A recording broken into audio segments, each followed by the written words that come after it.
Hello friends, welcome back my YouTube channel Meenakshi Soni. मैं हूँ आज आप सबके साथ में एक नए टॉपिक के साथ में। आज का जो मेरा विषय है वो है सेक्शन 13 के जो ग्राउंड्स होते हैं, इट मीन्स टू से डाइवोर्स के जो ग्राउंड्स हैं, आज हम उनके बारे में बात करेंगे। तो सबसे पहले हम जान लेते हैं सेक्शन 13 हिंदू मैरिज एक्ट 1955 की ही एक सेक्शन है जिसके अंतर्गत डाइवोर्स के बारे में बताया गया है। फ्रेंड्स, आजकल हमें देखने को खासा मिलता है कि शादियां तो हो जाती हैं, लेकिन बहुत सारे ऐसे सर्कमटेंस बन जाते हैं जिसके बाद में स्पाउस में जो है बनती नहीं है, यानी पति पत्नी के बीच में आपसी मतभेद या फिर किसी और रीज़न की वजह से बनती नहीं है। तो आज हम उन्हीं पॉइंट्स के बारे में चर्चा करने जाएंगे। और सबसे पहले अगर सेक्शन 13 का हम ग्राउंड देखें तो एडल्ट्री, यानी कि इसमें ये कह सकते हैं हम कि हस्बैंड या वाइफ दोनों में से कोई भी पति या पत्नी के अतिरिक्त, अगर पति है तो पत्नी के अतिरिक्त और पत्नी है तो पति के अतिरिक्त किसी और अन्य व्यक्ति के साथ, यानी किसी थर्ड पर्सन के साथ में अगर वो फिजिकल रिलेशनशिप रखते हैं तो ये सेक्शन 13 का एक बहुत अच्छा ग्राउंड है। और इसमें जो है अपने एक्ट्स एविडेंस जो होते हैं वो अपन को कोर्ट में क्लियर करने पड़ते हैं। अगर हम ये क्लियर कर देते हैं कि एडल्ट्री का जो है यहाँ पर मैटर हुआ है, तो सेक्शन 13 के अंतर्गत आपको आराम से इजी गोइंग डाइवोर्स मिल जाता है। इसका एक बहुत अच्छा चर्चित जो केस है, मैं इसके बारे में आपसे थोड़ा सा डिस्कस करना चाहूँगी। सपना घोष वर्सेस सजानंद घोष। इसके अंतर्गत वाइफ ने अपने हस्बैंड को किसी अन्य लड़की के साथ में फिजिकल रिलेशनशिप्स में देख लिया, यानी कि सेक्सुअल पोजीशन में देख लिया। एंड उसके बाद में उस महिला ने तो देखा ही देखा, साथ ही साथ उसके पड़ोसियों ने भी उसको इस स्थिति में देखा। तो उसने एविडेंस इस तरीके से पेश हुए थे सारे कोर्ट में कि कोर्ट ने आराम से उसको डाइवोर्स दे दिया। फ्रेंड्स, इसके बाद में अगर हम सेकंड पॉइंट की बात करें तो क्रूएल्टी की बात आती है, यानी क्रूरता।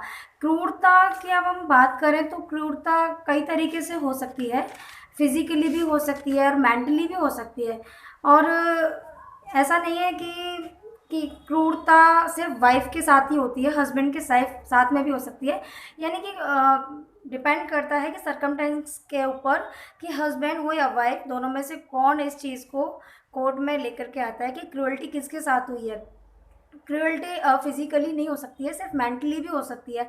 फिजिकली में क्रूअल्टी में बात करें हम तो मारपीट है, थप्पड़ देना है, धक्का देना है, या इस तरीके की सारी चीज़ें फिजिकली क्रूअल्टी के अंतर्गत आती हैं। वो स्थिति की गंभीरता को देखते हुए जाना जाता है। अब बात करें मेंटली क्रूअल्टी के ऊपर, तो बार बार किसी चीज़ को लेकर के हस्बैंड हो या वाइफ हो, दोनों एक दूसरे को जो है कमेंट्स करें कि बार बार जैसे किसी भी बात को लेकर के एक दूसरे पर झूठा आरोप लगाएं, दहेज के लिए बार बार मांग करना, या फिर बार बार इस तरीके की धमकियां देना कि मैं मर जाऊंगा या मैं मर जाऊंगी, ठीक है, बार बार गुस्सा करना, या फिर शादी के बाद में फिजिकल रिलेशनशिप बनाने के लिए हस्बैंड हो या वाइफ हो, दोनों में से कोई भी मना करता है तो वो भी एक सेक्शन 13 का यहाँ बेस बनता है, यानी ग्राउंड बनता है। उसमें यह जो है कोर्ट में सरकमटेक्स जो बनते हैं उनके ऊपर डिपेंड करता है।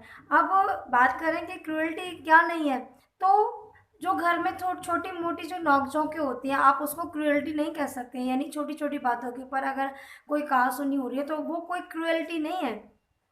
नॉर्मल कोई झगड़ा हो रहा है तो आप उसे क्रूअल्टी नहीं कह सकते हो।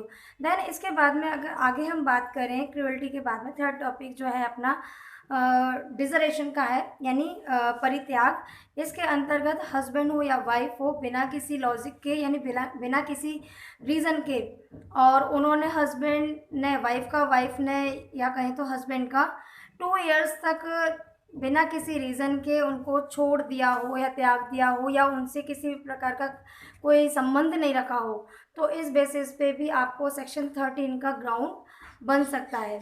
इसके बाद में हम बात करें कन्वर्सेशन की, धर्म परिवर्तन, यानी हस्बैंड हो या वाइफ हो, दोनों में से किसी ने भी हिंदू धर्म के अलावा किसी अन्य धर्म का को धारण कर लिया हो, यानी इस्लामिक धर्म हो चाहे क्रिश्चियन धर्म हो, तो उस बिहाफ पे भी उनको डाइवोर्स मिल जाता है। इसके बाद में इंसैनिटी, यानी मानसिक रोग जो होते हैं, यानी हस्बैंड हो या वाइफ हो, उनकी मानसिक स्थिति इस तरीके से हो गई हो कि वो अपना आगे का जीवन जो है सेकंड पार्टी के साथ में नहीं जी सकते हो, तो उस केसेस में भी सेक्शन 30 का ग्राउंड यहाँ क्रिएट होता है। यानी उस केसेस में भी आराम से आपको डाइवोर्स मिल सकता है। इसके बाद में लेप्रोसी मीन्स कुष्ठ रोगी, कुछ शादी के जैसे शादी होने के बाद में हस्बैंड या वाइफ में किसी प्रकार के ऐसे कुष्ठ रोग का जो है वहाँ हो गए उत्पन्न उनके बीच में या उनमें, तो वहाँ भी आपको एक सेक्शन 13 का अच्छा ग्राउंड मिल सकता है। ऐसा रोग लेकिन जिसकी कोई इलाज ना हो या फिर वो कभी ठीक ना हो सके। उसके बाद में हम बात करें वर्जनली डिसीजेज़ के बारे में, जैसे एचआईवी है और या फिर कुछ इस तरीके की परेशानियाँ हैं कि जिसका कोई मतलब जो फैलने वाली बीमारियाँ हो, यानी हस्बैंड के है तो वाइफ को उनसे डर है कि ये मुझे नहीं फैल जाए, या वाइफ के है तो हस्बैंड को उनसे डर है कि ये मेरे को नहीं हो जाए। तो ऐसी डिसीजेज़ होने पर भी कोर्ट से आपको डाइवोर्स आराम से मिल सकता है। ये भी सेक्शन 13 का एक बेस है। इसके बाद में हम बात करें रिनोनेशन की, तो ये भी एक सेक्शन 13 का ग्राउंड है, यानी मीन्स इसमें कह सकते हैं कि पति या पत्नी दोनों में से किसी ने भी संन्यास ले लिया हो, तो इस बिहाफ पे भी आपको कोर्ट से आराम से डाइवोर्स मिल जाता है। इसके बाद में है प्रिजर्वेशन ऑफ अ विथ, यानी कि हस्बैंड हो या वाइफ हो, दोनों में से कोई भी 7 साल तक जिसकी कोई खैर खबर नहीं हो कि वो ज़िंदा है या मर गया है, तो ऐसी स्थिति में भी कोर्ट से आपको डाइवोर्स मिल जाता है। और वैसे इस पॉइंट में अगर हम बात करें तो ऐसे कोई एविडेंस मिलते नहीं हैं कि जब किसी व्यक्ति को पता ही नहीं है कि वो ज़िंदा है या मर गया, तो आप इस चीज़ का कोई एविडेंस ला भी नहीं सकते हैं, ना कोई मिल पाता है। अगर मिल जाता है तो बहुत अच्छी बात है, अगर नहीं मिलता है तो उस कंडीशन में भी आपको डाइवोर्स यहाँ मिल सकता है। आई होप कि मेरी वीडियो में आपको समझ में आ गया होगा कि आज के सेक्शन मैंने बताया कि सेक्शन 13 के जो ग्राउंड्स हैं वो किस तरीके से हैं और कौन कौन से हैं। तो थैंक यू।